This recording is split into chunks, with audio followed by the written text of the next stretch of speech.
ہم دوستو، آج کے جمعہ میں آج کے خطبہ کے اندر آپ حضرات کے سامنے وہ وبا جو اس وقت پوری دنیا کے اندر ہمارے ملک پاکستان میں بھی ایک آفت اور مصیبت بن کے پھیلی ہوئی ہے، اس وبا کے بارے میں کچھ گزارشات اور کچھ اہم باتیں آپ حضرات کے سامنے ذکر کریں گے۔ یہ ایک مہلک قسم کی وبا ہے جس کو کرونا وائرس کے نام دیا گیا ہے۔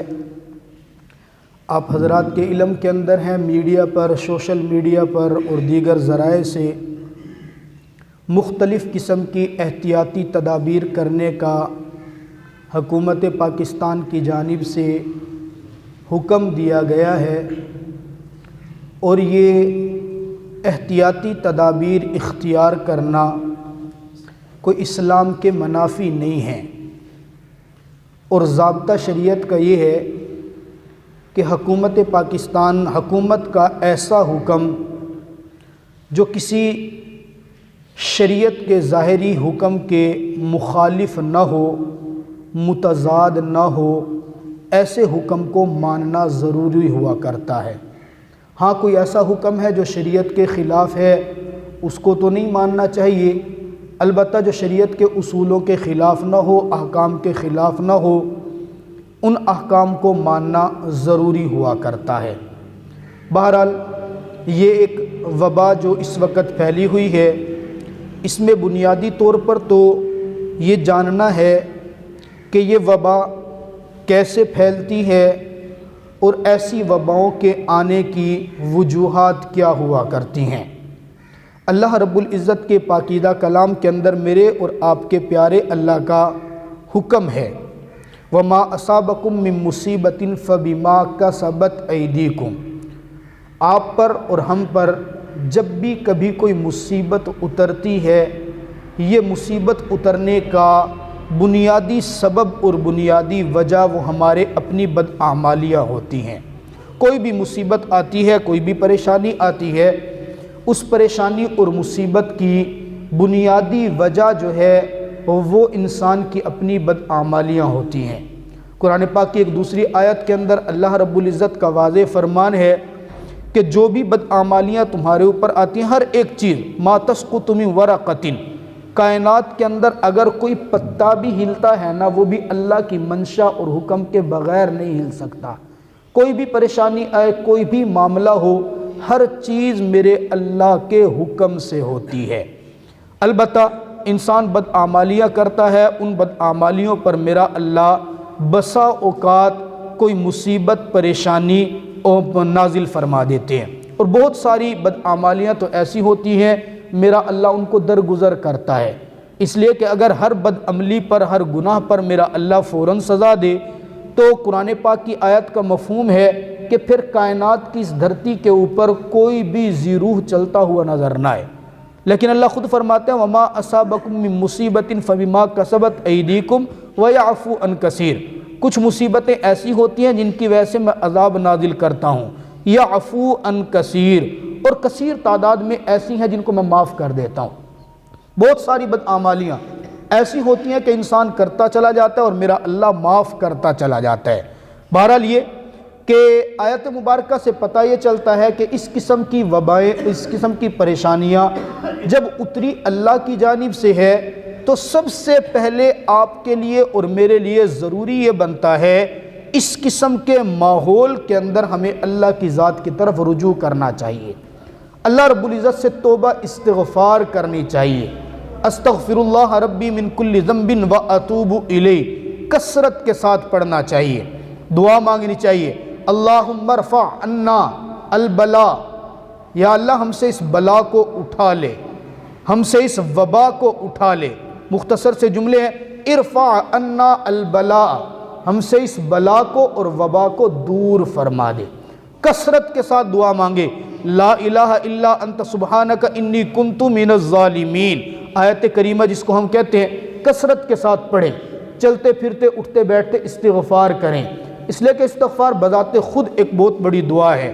میں نے گزشتہ جمعے یا اس سے پیوستہ جمعے بھی ذکر کیا تھا، جو انسان کثرت کے ساتھ استغفار کرتا ہے میرا اللہ اس کی ہر دعا کو قبول کرتا ہے، اس کو ہر پریشانی سے نکالتا ہے، اس کو خوشیاں عطا کر دیتا ہے۔ اور جب یہ وبا ایسی ہے کہ جو آئی اللہ کی جانب سے ہے، جہاں ہم نے اور احتیاطی تدابیر اختیار کرنی ہے، ان احتیاطی تدابیر میں سب سے پہلے اللہ کی جانب رجوع کرنا یہ انتہائی ضروری ہے۔ باقی مختلف قسم کی احتیاطی تدابیر، بعض لوگ ایسے ہیں جو بہت زیادہ ایمان کا اظہار کرتے ہیں اس موقع پہ، جہاں کرنا ہوتا ہے وہاں کرتے نہیں ہیں، اور جہاں نہیں کرنا ہوتا وہاں پہ استقامت کے پہاڑ بن کے کھڑے ہو جاتے ہیں اور کہنے لگتے ہیں نو جی ہمیں تو کسی قسم کی احتیاط کرنے کی ضرورت ہی نہیں ہے، ہم تو مسلمان ہیں، ہمیں کیا احتیاط کرنے کی ضرورت ہے، اللہ ہمارے ساتھ ہے۔ میرے دوستو سمجھنا یہ چاہیے کہ واقعتاً اللہ ہمارے ساتھ ہے، واقعتاً ہم مسلمان ہیں، ہمارا ایمان ہے، ہم مضبوط لوگ ہیں، لیکن احتیاطی تدابیر اختیار کرنے کا حکم بھی تو اسی اللہ نے اپنے پیارے حبیب صلی اللہ علیہ وسلم کے ذریعے سے ہم تک پہنچایا، اور بلکہ احتیاط کرنے کی ترغیب دی گئی ہے۔ یہ احتیاط کرنا، احتیاطی تدابیروں پر عمل کرنا یہ کوئی توکل کے خلاف نہیں ہے، بلکہ یہ توکل کے عین مطابق ہے۔ آپ حضرات نے وہ واقعہ نہیں سنا ہوگا، ایک صحابی رسول تھے صلی اللہ علیہ وسلم، ان کے پاس ایک اونٹنی تھی، اونٹنی کے اوپر بیٹھ کر سفر کیا کرتے تھے، آتے جاتے تھے، بسا اوقات سفر کے دوران ضرورت پڑتی اونٹنی سے اتر کر نماز بھی پڑھتے تھے۔ ایک مرتبہ آپ علیہ السلام کے پاس آئے، تشریف لائے، آ کر سوال کرتے یا رسول اللہ میں اونٹنی کے ساتھ ہوتا ہوں، مجھے بسا اوقات اونٹنی سے اتر کر نماز پڑھنی پڑتی ہے یا کوئی اور حاجت آتی ہے، مجھے یہ بتائیے کہ میں اونٹنی کو باندھ کر اپنے کام کروں یا بغیر باندھے اپنے کام کر لوں؟ آپ علیہ السلام نے فرمایا بھئی اونٹنی کو باندھو اور باندھنے کے بعد پھر توکل کرو، پہلے اونٹنی کو باندھ لو اور باندھنے کے بعد پھر توکل کرو اور اپنا کام شروع کر دو۔ بغیر باندھے اللہ پر بھروسہ کرنا یہ توکل نہیں ہے، بلکہ یہ کچھ اور ہی بلا ہے۔ اب یہاں پر لوگ بعض لوگ اشکال کرتے اونٹنی کو جب باندھ لیا پھر توکل کرنے کی کیا ضرورت؟ توکل کی ضرورت تو اسی وقت ہے، ہمارا کام ہے اونٹنی کو باندھ دینا، اور باندھنے کے بعد پھر دل میں وساوس پیدا نہ کریں۔ نماز پڑھ رہا ہے، ادھر سے دل کے اندر سوچتا ہے باندھ تو میں آیا ہوں، پتہ نہیں اونٹ رسی توڑوا کے بھاگ جائے، پتہ نہیں میرا اونٹ بچے گا یا مر جائے گا، پتہ نہیں کوئی میرا اونٹ چوری کر لے گا یا نہیں کر لے گا۔ آپ کا کام تھا باندھ دینا، باندھنے کے بعد پھر اللہ پہ چھوڑ دو، اللہ جتنا کام میرے ذمہ تھا میں نے کر لیا، اب اس کی حفاظت کرنا آپ کا کام ہے، اللہ کی ذات پر بھروسہ کر کے چلا جائے۔ اور یہ اس طرح کی تدبیریں اختیار کرنا میرے آقا نے واضح طور پر ان کا حکم دیا ہے۔ پہلے زمانے کے اندر بھی اس طرح کی وبائیں پھیلتی تھی، آپ علیہ السلام کے زمانے میں بھی تھی، صحابہ کرام کے زمانے میں بھی، لیکن اس وقت نام ذرا کچھ اور ہوتا تھا۔ اب کرونا وائرس ہے، اس وقت طاعون کی بیماری ہوتی تھی، طاعون کی مہلک بیماری، وہ بھی اسی طرح وبا پھیلتی تھی، بستیاں کی بستیاں فوت ہو جایا کرتی تھی۔ حضرت عمر رضی اللہ تعالی عنہ کے زمانے میں، خلافت کا زمانہ ہے، ملک شام کے اندر طاعون کی بیماری پھیلی۔ حضرت عمر فاروق رضی اللہ تعالی عنہ مدینہ سے چلے ہیں کسی کام کی غرض سے، ملک شام کے اندر جا رہے تھے، ابھی پتہ نہیں چل سکا تھا انہیں کہ وہاں پر وبا پھیلی ہے۔ آدھے راستے کا سفر کیا تھا، ایک جگہ پر پہنچ کر وہاں پر اطلاع ملی کہ آپ شام کے اندر جا رہے ہیں، اور شام کے اندر تو طاعون کی بیماری پھیل چکی ہے، آپ وہاں پر پہنچ رہے ہیں تو وہاں پر آپ کو جانا نہیں چاہیے۔ جناب عمر فاروق رضی اللہ تعالیٰ عنہ امیر المؤمنین ہیں، اپنے پاس جو کبار صحابہ کرام موجود تھے، میٹنگ بلا لی، اجلاس بلا لیا، مشورہ کرنا شروع کیا۔ اب جی وہاں پر تو وبا پھیلی ہوئی ہے طاعون کی، ہمیں شام کے اندر جانا چاہیے یا نہیں؟ توجہ کیجئے، میں عرض کر رہا ہوں شریعت خود اس بات کا حکم دیتی ہے کہ احتیاطی تدابیر کرنی چاہیے، اللہ کی ذات کی طرف رجوع کرنا چاہیے۔ احتیاطی تدابیر کے حوالے سے جناب عمر فاروق رضی اللہ عنہ میٹنگ بلائی، بعض صحابہ مشورہ دیتے ہیں جی نہیں، ہمیں ملک شام میں جانا چاہیے، وبا پھیلی ہے، ہم تو مسلمان ہیں، اللہ سے مدد مانگیں گے، کوئی بات نہیں ہے، زندگی بھی اللہ کے پاس سے آئی ہے، موت بھی اللہ نے دینی ہے، ہم ملک شام کے اندر جائیں گے، اپنا کام کر کے آئیں گے۔ اور بعض صحابہ فرماتے ہیں نہیں، ہمیں وہاں پر نہیں جانا چاہیے، اس لیے کہ امیر المؤمنین تو مسلمانوں کا عظیم سرمایہ ہے، جناب امیر المؤمنین حضرت عمر بن خطاب رضی اللہ تعالیٰ عنہ کو کچھ ہو گیا تو یہ تو مناسب نہیں ہے، مسلمانوں کا بڑا نقصان ہو جائے گا، اس لیے وہاں پر نہیں جانا چاہیے۔ میرے دوستو، پھر وہ جو صحابہ کرام رضوان اللہ تعالیٰ علیہم اجمعین تھے، وہ اپنی زندگی میں کوئی بھی بڑا فیصلہ کرتے، فیصلہ کرنے سے پہلے میرے پیارے حبیب صلی اللہ علیہ وسلم کے احکام کو دیکھا کرتے تھے، میرے نبی نے ایسے موقع پر حکم کیا دیا، میرے نبی کی تعلیم ایسے موقع پر کیا ہے؟ ابھی مشورہ ہو رہا ہے، ابھی کوئی فیصلہ نہیں ہوا۔ جناب عبد الرحمن بن عوف رضی اللہ تعالی عنہ ابھی اس مشورے میں موجود نہیں تھے۔ حضرت عمر فاروق رضی اللہ تعالیٰ عنہ کوئی فیصلہ نہیں فرمایا ابھی، اچانک عبد الرحمن بن عوف رضی اللہ تعالیٰ عنہ تشریف لائے۔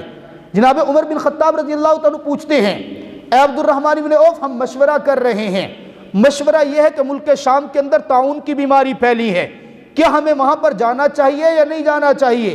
آپ سے پوچھنے کا مقصد یہ ہے، کیا جناب نبی پاک صلی اللہ تعالیٰ علیہ وسلم کی زبان مبارک سے آپ نے براہ راست کوئی ایسا حکم سنا ہے؟ اگر سنا ہے تو بتا دیجئے۔ میرے دوستو توجہ کرنا، جناب عبد الرحمن بن عوف فرماتے ہیں، جی یا امیر المؤمنین، میرے اور آپ کے پیارے حبیب صلی اللہ علیہ وسلم نے فرمایا، جس علاقے اور جس بستی کے اندر طاعون کی بیماری آ جائے، اس علاقے اور بستی کے لوگوں کے لیے حکم یہ ہے، وہ بستی کے لوگ اپنی بستی سے نکل کر کسی اور جگہ نہ جائیں، اور باہر والے لوگوں کے لیے حکم یہ ہے کہ وہ اس بستی کے اندر نہ آئیں، باہر والے اندر نہ آئیں، اندر والے باہر نہ جائیں۔ حکم یہ ہے، اس حدیث کی روشنی کے اندر آپ کے لیے اور میرے لیے حکم یہ ہوگا کہ ہم لوگ ملک شام جہاں پر طاعون کی بیماری ہے اس بستی کے اندر داخل نہ ہو۔ یہ بات کہتے ہیں جناب عبد الرحمن بن عوف۔ جناب عمر بن خطاب رضی اللہ تعالیٰ عنہ مشورہ کر لیتے ہیں، جب تو جناب نبی پاک صلی اللہ علیہ وسلم کی حدیث مبارکہ آ گئی ہے، اب ہم شام کے اندر داخل نہیں ہوں گے۔ میرے دوستو اس وقت شام کے گورنر تھے ابو عبیدہ بن جراح رضی اللہ تعالیٰ عنہ۔ حضرت عمر بن خطاب رضی اللہ تعالیٰ عنہ اپنا سفر مؤخر کرتے ہیں، واپس جانے کا ارادہ کرتے ہیں۔ جناب ابو عبیدہ بن جراح پیغام بھیجتے ہیں، جناب عمر بن خطاب کو ایک پیغام دیتے ہیں اور سوال کرتے ہیں، اتفر من قدر اللہ یا امیر المؤمنین، آپ جو ملک شام میں نہیں آ رہے، کیا آپ اللہ کی تقدیر سے بھاگنا چاہتے ہیں؟ کیا آپ یہ سمجھتے ہیں کہ شام میں آ کر آپ کے اوپر اس بیماری کا حملہ ہو جائے گا؟ میرے دوستو جناب عمر بن خطاب کا خوبصورت جواب سنیے۔ جناب عمر بن خطاب فرماتے ہیں، ہاں افر من قدر اللہ الی قدر اللہ، ہاں میں اللہ کی تقدیر اور فیصلے سے بھاگ رہا ہوں، لیکن بھاگ بھی اللہ کے فیصلے کی طرف رہا ہوں۔ اللہ نے جو اپنا فیصلہ اپنے پیغمبر کی زبان سے جاری کروایا کہ جس علاقے کے اندر یہ بیماری ہے اس علاقے کے لوگ باہر نہ نکلیں اور باہر والے لوگ علاقے کے اندر نہ جائیں، تو میں تو اسی حدیث پر عمل کر رہا ہوں۔ میرے دوستو عرض کرنے کا مقصد یہ ہے کہ یہ وبا اور یہ بیماری جو اس وقت پورے ملک کے اندر بلکہ پوری دنیا کے اندر پھیلی ہوئی ہے، اس کے اندر جتنی احتیاطی تدابیر کرنے کا حکم دیا جا رہا ہے محکمہ صحت کی جانب سے، حکومت پاکستان کی جانب سے، وہ آپ کے اور میرے فائدے کے لیے ہے، اور ظاہراً وہ احتیاطی تدابیر شریعت کے خلاف بھی نہیں ہیں۔ اس لیے ان ساری احتیاطی تدابیر کو ماننا چاہیے، ان پر عمل کرنا چاہیے، ان پر عمل کرنا چاہیے۔ لیکن ساتھ بعض لوگ کہتے ہیں جی ہم مسلمان ہیں، اب یہ بھی ایک بہت بڑا اشکال ہے، ہم مسلمان ہیں جی، ہم سمجھتے ہیں کہ جی کوئی بیماری دوسرے کو، ایک کی بیماری دوسرے کو نہیں لگتی ہے، اسلام کا حکم ہے، تو ہم احتیاطی تدابیر کو اختیار کریں۔ حالانکہ اس بات کی کوئی حقیقت نہیں ہے۔ حقیقت یہ بات بالکل ٹھیک ہے کہ شریعت کے اندر پہلے زمانہ جاہلیت میں یہ سمجھا جاتا تھا کہ ایک کی بیماری دوسرے کو لازمی لگے گی۔ آپ علیہ السلام نے اس کی نفی کی تھی کہ لازمی نہیں ہے ایک کی بیماری دوسرے کو لگے، لیکن ایک کی بیماری دوسرے کو لگ سکتی ہے یا نہیں لگ سکتی، اس کے بارے میں میرے پیغمبر نے نفی نہیں کی۔ ایسا ممکن ہے، ایک کی بیماری دوسرے کو لگ سکتی ہے۔ جب ایک کی بیماری دوسرے کو لگ سکتی ہے تو احتیاطی تدابیر پر عمل کرنے میں حرج کیا ہے؟ احتیاطی تدابیر اب حکومت پاکستان کی جانب سے کیا جی وقتاً فوقتاً آپ اپنے ہاتھ دھوتے رہیں۔ توجہ میری طرف رکھیں، قیمتی باتیں کر رہا ہوں۔ وقتاً فوقتاً آپ ہاتھ دھوتے رہیں، وقفے سے پانی پیتے رہیں۔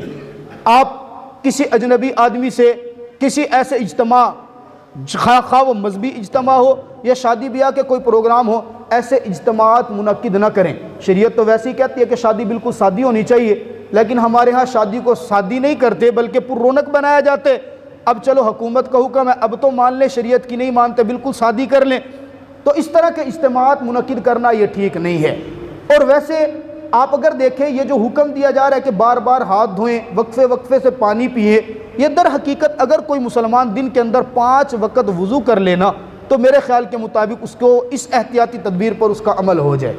اور اگر 5 وقت باوضو نماز پڑھ لیتے ہیں تو ماشاءاللہ یہ کرونا وائرس اس کے قریب شاید ہی کوئی پھٹک سکے۔ بہرحال اگر ہم مسلمان اس کے اوپر عمل کر لے کہ ہم نے ہر وقت باوضو رہنا مستقل ایک عبادت ہے۔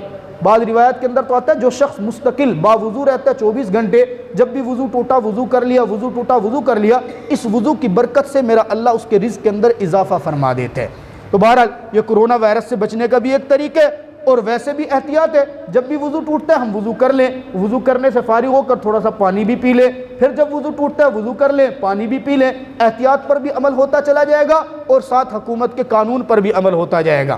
اور ساتھ ساتھ یہ بھی کریں، اللہ رب العزت سے توبہ استغفار کثرت کے ساتھ کرتے رہیں۔ توبہ استغفار کے ساتھ ساتھ جتنا ممکن ہو سکے صدقہ خیرات کریں، صدقہ خیرات کر کے رب تعالیٰ کا تقرب حاصل کریں۔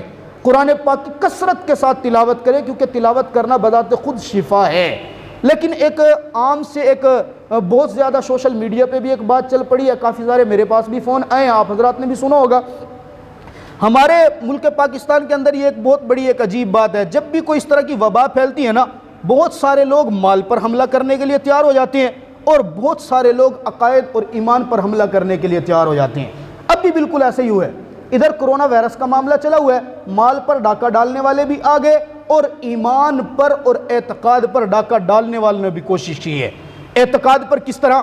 آپ حضرات نے سنا ہوگا جی قرآن پاک کے اندر ایک بال نکل رہا ہے، یہ میں نقل کر رہا ہوں، میری بات کو سمجھنا۔ ایک من گھڑت بات چل رہی ہے کہ قرآن پاک کے اندر کھولو تو اس کے اندر سے ایک بال نکلے گا، وہ بال نعوذ باللہ منسوب کر رہے ہیں جناب محمد عربی صلی اللہ علیہ وسلم کی طرف، جس نے قرآن پاک سے وہ بال نکالا پانی کے اندر دھو کے پی لے تو کرونا وائرس سے شفا ہو جائے گی۔ عجیب بات ہے، اس طرح کی کوئی حقیقت نہیں۔ اب جب ایک بات مشہور ہو جائے نا، دماغ کے اندر بیٹھ جائے، ویسے آپ پہلے بھی اس بات کے مشہور ہونے سے پہلے قرآن کی تلاوت کریں، بندہ قرآن پڑھ رہا ہوتا ہے اپنی داڑھی کا بال سر کا بال اس میں گری جاتے ہیں، پہلے بھی قرآن پاک سے بال نکلتے تھے، لیکن اب جب بال نکلتا ہے تو بال نکلنے کے بعد ہی فوراً فون آ جاتا ہے، مفتی صاحب یہ بال نکلا ہوا ہے، بات بھی چل رہی ہے کہ ہم اس کو پانی کے اندر بھگو کے پئیں تو شفا ہو جائے گی۔ کمال ہے، ایسی کوئی بات شریعت سے ثابت نہیں ہے۔ اس طرح کے بال تو کبھی آپ نے کھانا کھاتے وقت لقمہ بندے کے منہ کے اندر اکثر ہو جاتے ہیں، لقمہ منہ کے اندر اور یوں بال پکڑ کے کھینچ رہے ہوتے ہیں، منہ کھلا پڑا ہے، یہ بال کھینچ رہے ہیں، کبھی نہیں نکلتے کھانے میں بال۔ اگر قرآن میں بال نکل رہا ہے وہ شفا بن رہا ہے تو جو منہ میں جا رہا ہے اس کو باہر کیوں نکال رہے ہو؟ اس کو بھی تو کھانا، پھر تو وہ بھی شفا بننی چاہیے۔